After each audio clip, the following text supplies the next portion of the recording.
Tonight, a 7-year-old Saskatoon girl was robbed at her lemonade stand. Now, 2 teenage boys are facing charges. Good job, guys. Yay. Good job. Also, Dakota Whitecap First Nation breaks ground on a $52 million thermal spa near Saskatoon. Plus, Canada's Olympic women's soccer team staff have been caught using drones to spy on an opponent's practice. This is CBC Saskatchewan News.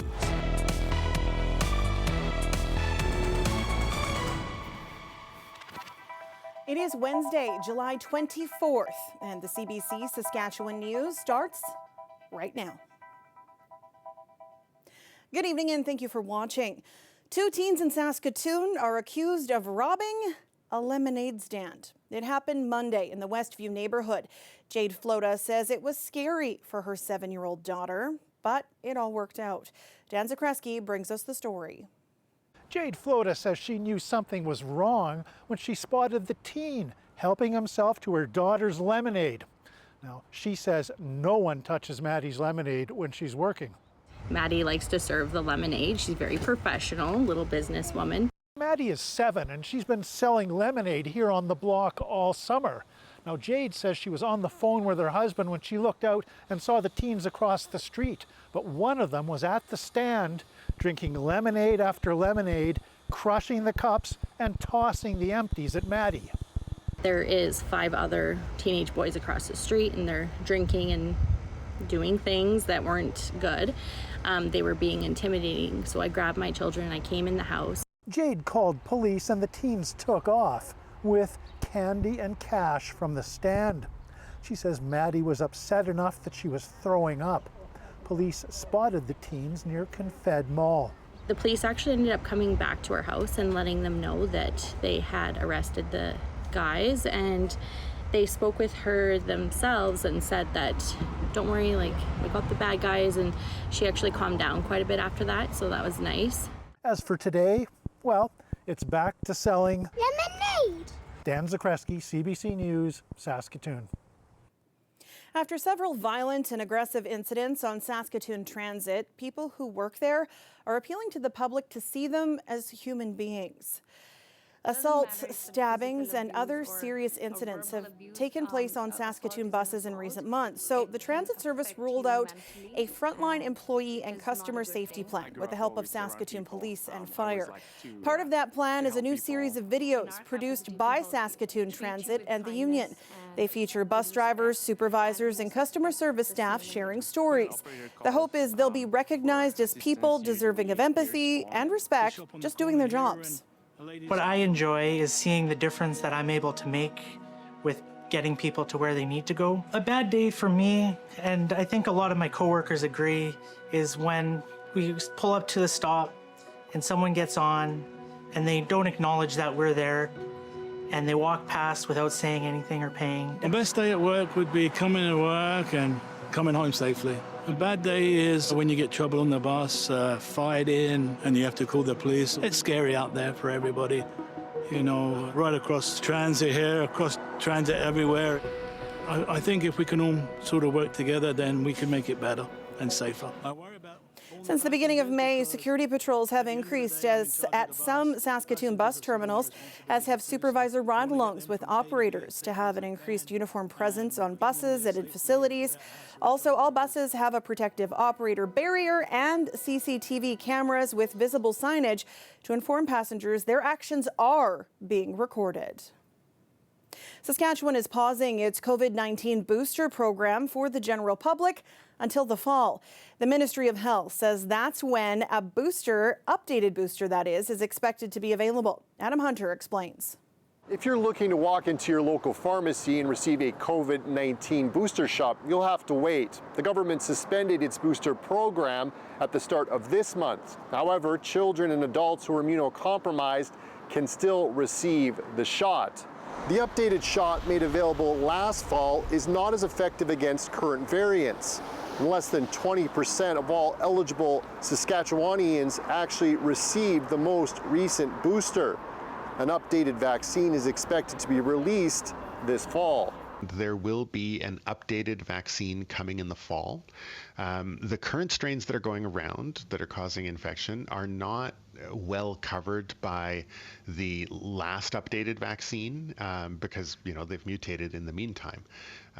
So if you did get the last vaccine, then great, it covered you for a while. Bardwaj says acute infections may not lead to severe illness, but a concern is long COVID, which can lead to longer-term health complications, and that's reason to avoid an infection. As for those variants that are circulating, JN1 is the most prevalent in Saskatchewan. However, nationwide and across the United States, KP3 is on the rise.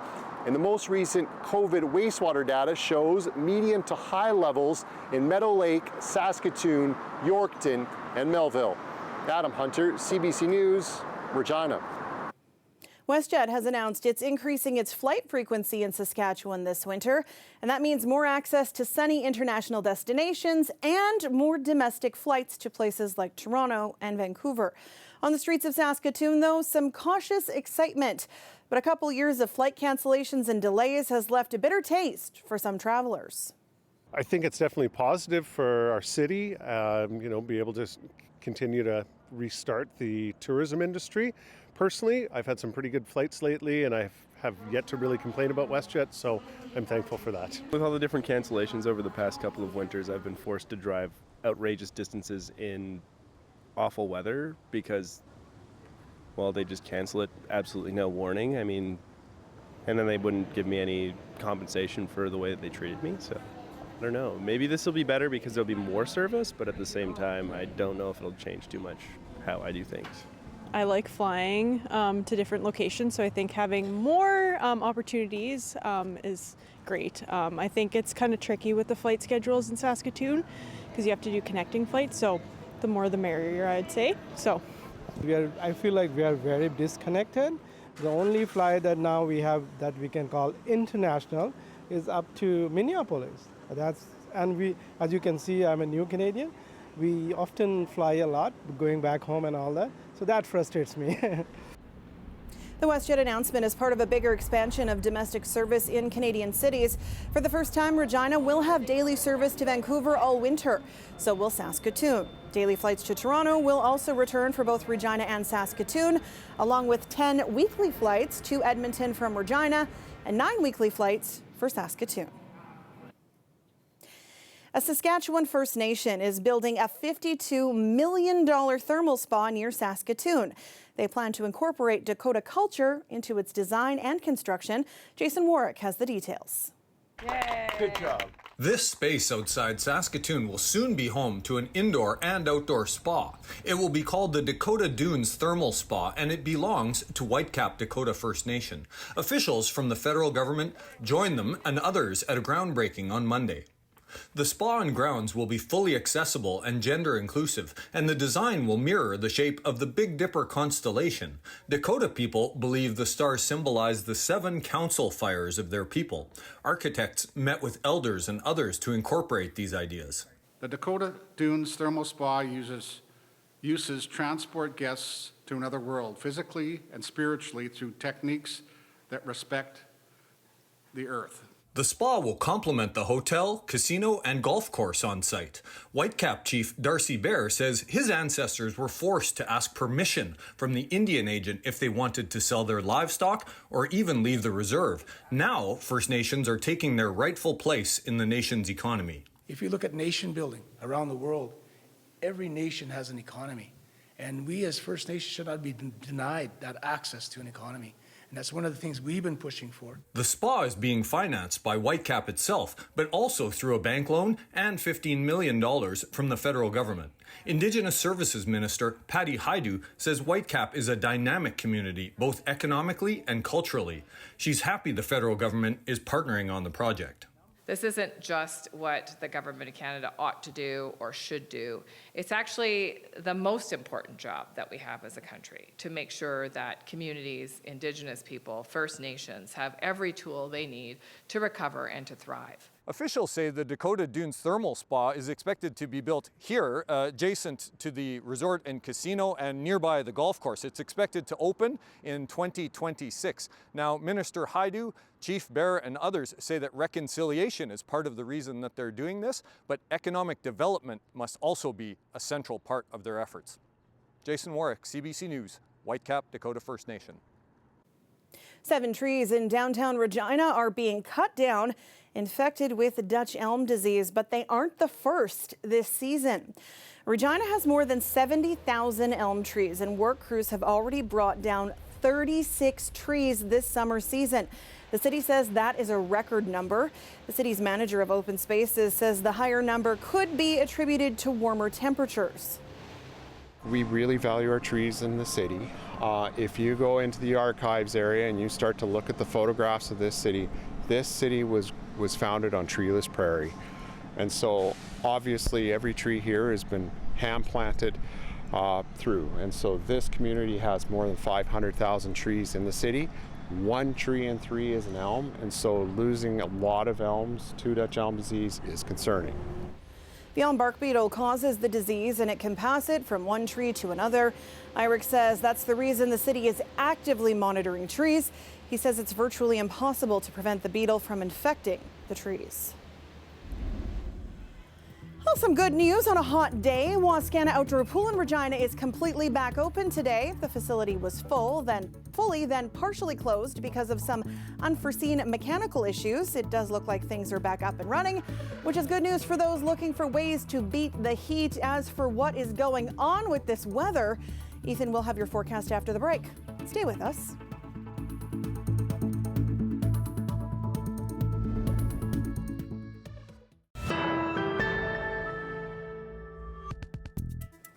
Welcome back. It is a travel day for the Saskatchewan Roughriders, heading east to take on the 5-1 Alouettes in Montreal. Week 8 is a short one for the Green and White. They're coming off a 19-9 victory over Winnipeg at home last Friday, a game that ended with a lot of emotion and a lot of energy. It was also a game that took out stars Kian Schaefer-Baker and AJ Ouellette. And the Riders have lost their last 2 trips to Montreal by a combined 53 points. With not a lot of time for players to recover, head coach Corey Mace says the squad knows what it has to do in Montreal. The environment, I think, is going to be, I don't know, it'll be loud, man. We try to mimic it with the crowd noise and stuff. So Montreal's one of those atmospheres, specifically in the last few years, that as a player, you're juiced up to play there because everybody's really dialed into it. So it's just, again, it'll always come down to execution and being prepared. And, on a short week, I think we did the due diligence and making sure we spent the time and really locking in on the mental aspects of the playbook. This is a mental week for everyone, in the film room, out here on the field, mental reps as well. And then there's just always a race to recovery every week, just taking care of the body, make sure you're there mentally and physically for a game day to go out there and perform. The Alouettes have placed starting quarterback Cody Fajardo on the 6-game injured list. He didn't practice this week after tweaking his hamstring in their game against the Argos 2 weeks ago. The team had a bye last week. Caleb Evans will take Fajardo's place. The Riders will lean on backup Shea Patterson for a 4th straight game, with starter Trevor Harris still on the injured list. The Canadian women's soccer team is at the center of a scandal in Paris over allegations of spying on a rival Olympic team. 2 staff members are accused of using a drone to record New Zealand's practice sessions. First of all, I'd like to apologise. I think on behalf of the leader of this programme, I think on behalf of, I'm ultimately accountable. I think that's why it was really important to me, I think, to take this moment to show strong leadership. Head coach Bev Priestman has removed herself from tomorrow's Olympic opening match against New Zealand. The COC says assistant coach Jasmine Mander and non-accredited analyst Joseph Lombardi were sent home immediately. It says that Canada soccer staff will be required to undergo mandatory ethics training, and further action may be taken if necessary. Canada Soccer has expressed disapproval and announced an independent review. FIFA, soccer's governing body, has launched an investigation of their own. 8th-ranked Canada is the defending Olympic champion after capturing gold 3 years ago in Tokyo. New Zealand is ranked 28th in the world.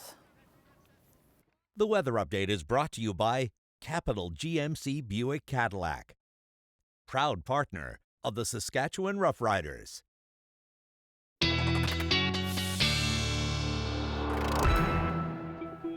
I feel like I can break into my favorite hot weather song. Weather specialist Ethan Williams joins me now. It is so hot. Yeah, we thought yesterday was warm. Today definitely seeing the temperatures bump up. The temperatures, the humidity as well. We'll start with the heat warnings. They're still in place across all of south and central Saskatchewan, as we saw yesterday. Now, the smoke, for the most part, is now back up in northern Saskatchewan. We don't have any air quality advisories in place for the southern half of the province anymore. But you see these are rainfall warnings for northeastern Alberta. Good news there. We'll talk about that in a bit for some relief from the forest fire situation. No relief from the heat, though. Mid-30s, upper 30s, especially in southwestern Saskatchewan today. And for Regina, we actually just had our warmest day in almost 4 years. Today we hit 35.9 degrees. Last time it was this warm, or a little bit warmer, was August 19th of 2020. It was about a degree warmer, and even warmer still back on August 11th, 2018, when we broke the 40-degree mark, getting to 41.3. It could be the muggiest day in Regina, or the muggiest July 25th anyway on record, since records started being kept in 1953. Tomorrow, the forecast Humidex 39. Before that, 1998, we were back at about 37 and around the same back in 1983. Humidex values well into the 40s. Weyburn was actually reporting 44. I think that's what we topped out at today in southeastern Saskatchewan. That is where the most humidity definitely is in the province. Now, there is relief coming because the jet stream begins to break down. We have this trough developing here, some cooler air coming in behind, and that will trigger off some potentially severe weather going into tomorrow. We are looking at this low pressure system increasing the clouds tomorrow morning in south and central, some potentially severe storms firing up along this frontal boundary tomorrow afternoon as that system begins to move through. And then this all just kind of turns into rain, and that is what's going to bring the heavier rain through northeastern Alberta and to an extent northern Saskatchewan as we get into Friday, Saturday. Risk for some pretty large hail, some strong winds, and maybe even an isolated tornado or two in places like Buffalo Narrows, Isle La Crosse, and La Loche tomorrow in kind of that letter B area that you see along western sections of the province. The rest of us, just a chance of some non-severe storms. That whole system is going to start picking up the winds. Tomorrow, 50 gusting 60 in west central areas. We get 60 gusting 70 plus as we head into Friday, and those winds start shifting a little bit coming from the west, so maybe a little bit more forest fire smoke moving in as well. But for tomorrow, Humidex value still near 40 in Regina. Then it's a windy couple of days as we get that system moving through, but a bit of a reprieve temperature and Humidex wise for the weekend. So that should be nice before we do it all over again heading into next week. Saskatoon, look how quick the temperatures drop between Thursday and Friday there. Nearly 10-degree drop. Again, going to be windy since you're a little closer to the center of that low pressure system. And then back in to the 20s. A bit of a drop in overnight lows. I saw you fanning yourself there, Sam. Yeah, that pretty much sums it up. There you go. So I need one of those. Okay, thanks, Ethan. You're welcome. Costco lovers of Regina rejoice. It appears a second Costco store is planned for the Queen City. According to a development application filed with the City of Regina, the new store would be located next to the Westera neighborhood, think Dewdney Avenue and Pinkey Road. There's no timeline for construction, but a public notice about it was issued today. The proposed location is near a development and would include a gas station, so it's subject to discretionary use process, which means it could eventually be decided by City Council. We'll be back after the break.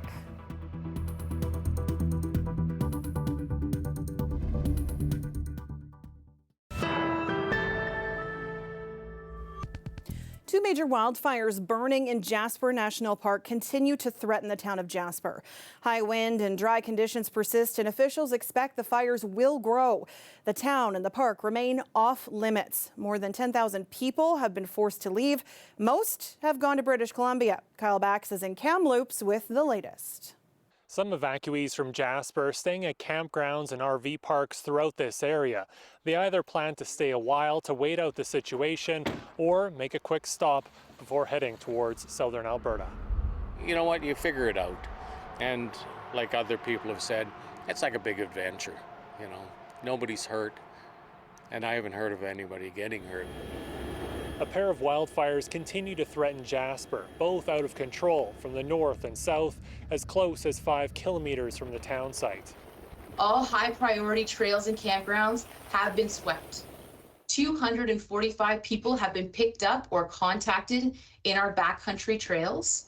The larger wildfire, estimated at nearly 11,000 hectares, Parks Canada officials say the fires are burning aggressively. We do anticipate that if we receive the precipitation, we will see a reduction in fire activity. However, the rain doesn't count until it's on the ground, and there isn't enough rain in this forecast to control the wildfire. Persistent strong winds are fueling the flames, creating challenges for frontline firefighters on the ground and in the air. Kyle Bax, CBC News, Kamloops. A Saskatoon family was among the thousands of people evacuating the Jasper Township and area starting Monday night. Brian Sauer and his wife and daughter had been on a month-long summer vacation when they set up camp at a site just outside Jasper. I knew that that the flames weren't really close to us, and that, you know, contrary to what we see in the movies, it doesn't usually race towards you. You do have time to get out. Having said that, we didn't want to stick around and dawdle either, and didn't want to be kind of trapped there in that traffic when it does come closer. We felt that we needed to get out of harm's way, make room for the parks people to do their jobs and not have to worry about, you know, taking care of the safety of tourists and visitors. So that night, it was about 20 after 10 when we actually got on to kind of into the queue to get out of the campground. It was about 3 hours later that we got on to Highway 16, and it was about 3:30 a.m. when we got to Valemont. So traveling to Valemont, we were doing 50 to 70 kilometers an hour most of the way. By 4 o'clock in the morning, we were curled up in the car as best we could in our car seats. Got a couple hours rest that night before starting the drive again the next morning. And forest fires are a natural part of the environment, but it's scary when it's threatening your home, your business, your livelihood, the place you work, the place you live. Those of us who play there, I mean, it's sad to see, you know, that damage.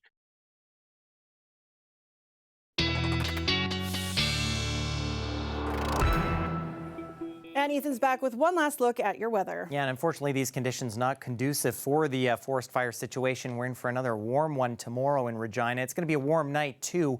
24 degrees still at midnight. By the morning, looking for a mix of sun and cloud after the possibility of some overnight showers and thunderstorms. And then getting into the afternoon, that shower and thunderstorm risk returns. I think we should be on the non-severe side, though. But again, humidex by the noon hour already at well over 30 and getting close to 40 by the afternoon. Saskatoon, no change in temperature between midnight and 8 a.m. And we could see a little bit of that forest fire smoke starting to move back in tomorrow morning with the chance of a shower. Again, showers and thunderstorms, mostly non-severe, possible for us as well. A little bit less humidity than Regina, but likely going to still be humid. But don't worry, Sam, there is relief coming. It looks like tomorrow will be the last day of the oppressive heat. I have never been so excited to hear you say that. Remind me of this in January. Yeah, right. We'll come back to this. Okay, thanks, Ethan. You're welcome. And that is it for us tonight. For news anytime, you can head to cbc.ca/sask. You can subscribe to our YouTube channel or download the CBC News app. Thanks for watching. Have a great night.